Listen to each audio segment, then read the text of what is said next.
চলো আজ তৈরি করবো কচু শাকের নিরামিষ রেসিপি।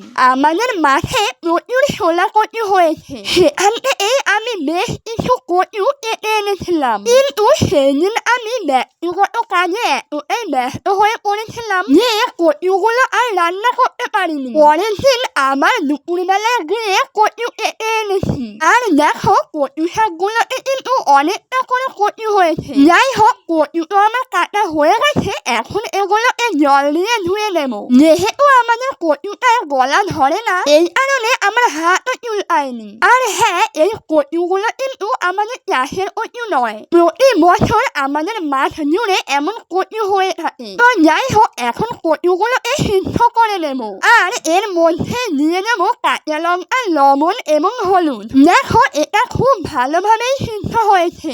এখন এটাকে আমি একটা ঝুড়ির মধ্যে নামিয়ে নেব, যাতে সমস্ত জল পড়ে যায়।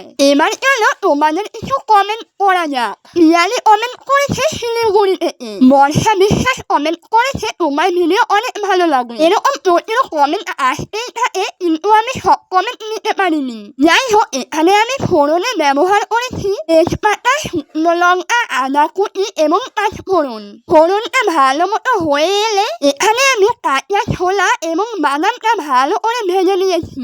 এখন এতে আমি সেদ্ধ করে রাখা কচুটা দিয়ে ভালো করে কষতে থাকবো। বেশ কিছুটা সময় হাতে নিয়ে এটাকে নাড়তে থাকবো। কচু শাক যত টানবে ততই এটা টেস্ট হবে খেতে। কচু শাকটা বেশ মতো হয়ে এলে কচু শাকটা স্বাদ বাড়ানোর জন্য এখানে ব্যবহার করবো সামান্য পরিমাণ চিনি। চিনিটা ভালো মতন মিশিয়ে আরো বেশ কিছুক্ষণ মতো এটাকে রান্না করে নেব।